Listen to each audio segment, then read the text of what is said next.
कृष्णा। अध्याय 6वां ध्यान योग श्लोक क्रमांक 26 से 30। यतो यतो निच्चलति मनः चञ्चलमस्थिरं ततो ततो नियमेतं आत्मने वशं नयते। प्रशान्तमनसं ह्येनं योगिनं सुखमुत्तमम् उपेति शान्तरजसं ब्रह्मभूतकल्मषम्। युज्यनैवं सदात्मानं योगी विगतकल्मषः सुखेन ब्रह्मस्पर्शस्वम् अत्यन्तं सुखम् अश्नुते। सर्वभूतस्थ आत्मानं सर्वभूतानि चात्मनि ईशते योगयुक्तात्मा सर्वत्र समदर्शन। यो मां पश्यति सर्वत्र सर्वच्च मयि पश्यन्ति तस्याहं न प्रणश्यामि स च मे न प्रणश्यति। तो यहाँ पे भगवान कृष्ण हमें ध्यान योग, जो अल्टीमेटली योग की पूर्णता है कि ध्यान द्वारा आप जो योग साध्य करना चाहते हैं तो उसकी परिभाषा क्या होनी चाहिए। तो अल्टीमेटली योग का जो अल्टीमेटली परिणाम जो है कि ऐसा योगी सर्वत्र मुझे देखता है और सब में मुझे देखता है। तो यहाँ पे योग ये मन शांति के लिए किया जाता है और अल्टीमेटली मन ये बहुत चंचल है। यहाँ पे भगवान कह रहे हैं वो बहुत ही चंचल है और योग विधि में सबसे महत्वपूर्ण जो स्थिति है प्रत्याहार, जहाँ पे इंद्रिय से भी पावरफुल मन को बार बार खींच के वो विषय वस्तु को भागना चाहते, ये चाहिए वो चाहिए, जो भी चीज़ हमें मिलती दिखती है सुनाई देती है और जो भी स्पर्श होती तो मुझे वो चाहिए, उसके लिए वो हम बुद्धि का भी उपयोग जो है उसे पता है कि यह अच्छा नहीं है, फिर भी मन उसके ऊपर हावी होता है और ऐसे ये अस्थिर चंचल मन से हम परेशान होते हैं। और जो योग के लिए जो सारे लोग जो योग की प्रणाली अपनाते हैं उस पे तो मुख्यतः ये मन को चंचलता कम करने के लिए जो किया जाता है। तो मन का स्वभाव है चंचल होना, लेकिन अल्टीमेटली प्रत्याहार के बाद जो धारणा ध्यान समाधि, और समाधि का अर्थ है कि जो ऐसा स्थिर मन, तो जहाँ पे मन को खींचना है लेकिन ऐसे सही जगह डालना है और जो जगह है जो है भगवान के ऊपर जो मन लगाना है, इसका अर्थ है समाधि लगाना। इसका अर्थ है जो भगवान के कार्य है वही जो भगवान के कार्य में एक रूप होना है। तो भगवान कौन है? सर्वत्र सर्वलोक महेश्वर सर्वभूत समात्मा। तो भगवान सब हृदय में रहते हैं और सर्वलोक महेश्वर वो सबके हित चिंतक है।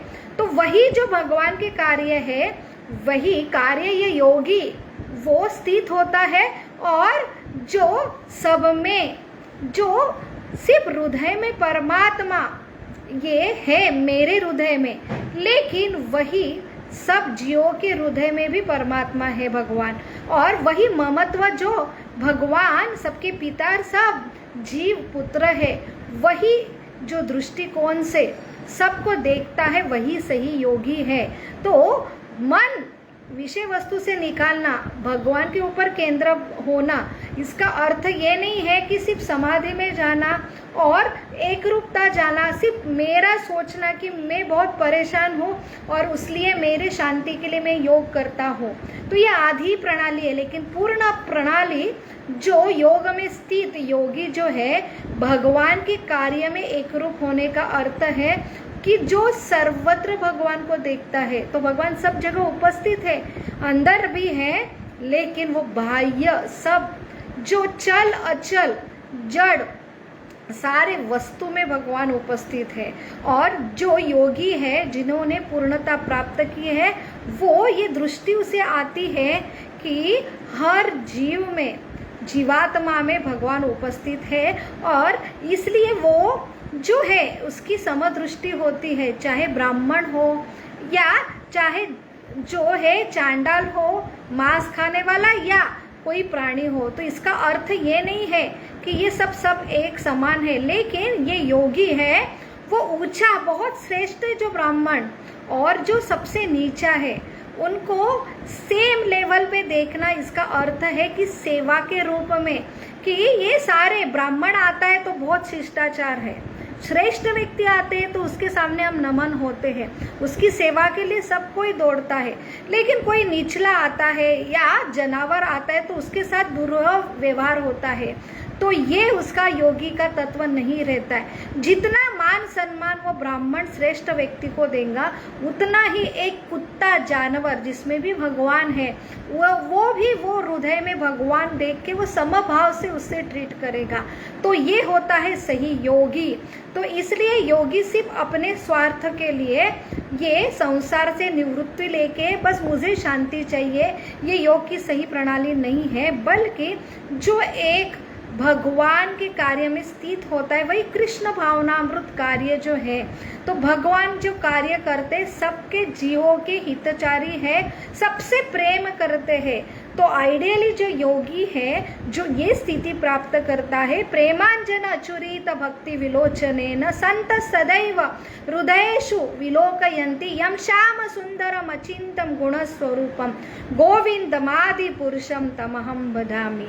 तो भगवान कृष्ण जो है वो प्रेम के अंजन जो है, जिसने भगवान कृष्ण को जाना है वो उसके जो आंखों में अंजन होता है प्रेम का, जो भगवान को प्रेम करते हैं वो उन्हें ये अंजन मिलता है, चक्षु मिलते हैं कि सब में भगवान है। तो जितना वो कृष्ण से प्रेम करता है उतना ही हर जीव से प्रेम करता है, और उसकी ये दृष्टि बदल जाती है और सब में समभाव से देखता है, बल्कि वो सेवा करता है। तो हर जीवात्मा की स्वाभाविक स्थिति है कि वो दास है। तो दास का अर्थ अंश है। तो ये भगवान जो सबके सेवा करने में रत रहते और ये अंश भी एक सेवक है, दास है। तो हम ये भगवान के दास नहीं बनेंगे। दास का अर्थ है जो मालिक है, जो करता है वही दास करता है। जो भगवान सबकी सेवा करते हैं, सबके हितैषी है, तो वही सेवक भी करता है। अगर हम भगवान की सेवा में अब रत नहीं होंगे, भगवान के दास नहीं होंगे, तो हम जो माया के दास होंगे। इसका अर्थ है कि हम खुद के इंद्रियों के दास होंगे। तो जो भगवान का दास होता है, जैसे गोस्वामी कहते हैं, और जो अगर गोस्वामी नहीं बनेंगे हम, जिसने पूरे इंद्रिय को, मन को जो कंट्रोल किया, वो ऐसे ही इंद्रिय मन का स्वामी बनता है। और फिर ऐसा स्वामी अपने इंद्रिय और मन को चाहे जहाँ पे वो नियंत्रित है, इसलिए वो सही स्वामी की सेवा में लगाता। लेकिन अगर ये स्वामी बनते नहीं हम, तो अल्टीमेटली भगवान के दास बनेंगे, तो हमारे इंद्रिय के और मन के स्वामी बनेंगे। लेकिन अगर भगवान के दास नहीं बनेंगे तो हम किसके दास बनेंगे? गोदास बनेंगे। गोदास का अर्थ है इंद्रिय के और मन के दास बनेंगे। जो हम सब अनुभव कर रहे हैं कि मन बोलता है यहाँ पे चलो, वहाँ पे जाना ही पड़ता है। भले बुद्धि को हमें नहीं ये होता है कि ये अच्छी चीज नहीं है, इसलिए अगर मन के दास और इंद्रिय के दास है तो भी हमें जो बुद्धि हमें नहीं मानती, फिर भी ऐसे अनायास चीज हमसे हो जाती है।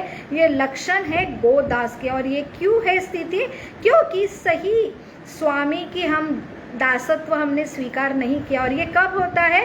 जब हमें स्वामी की जो परिभाषा ही, दृष्टि हमें समझते नहीं कि भगवान है कौन। तो सही योगी ये स्तर पे जाता है कि भगवान कौन है। जब उसे ये समझ में आता है कि भगवान कितने महान है और कैसे वो हर पल एक जीवात्मा के सेवा में रत रहता है, ये स्थिति वो जान लेता है, तो वो भी वही सेवा में रत होता है। तो यहाँ पे वही परिभाषा जो जो हमें ये 5 श्लोकों में प्राप्त होती है कि क्या है सही योगी की परिभाषा। तो सही योगी है कृष्ण भावनामृत, जो भगवान को सब जगह देखता है और सब में भगवान को देखता है। हरे कृष्णा कृष्ण कृष्ण हरे हरे, हरे राम राम राम हरे हरे। बहुत बहुत धन्यवाद। हरे कृष्णा। हम कल 31 नंबर से 35 नंबर के श्लोक 6वें अध्याय से देखेंगे। Hare Krishna. Thank you very much. दंडवत प्रणाम। दंडवत प्रणाम माता जी।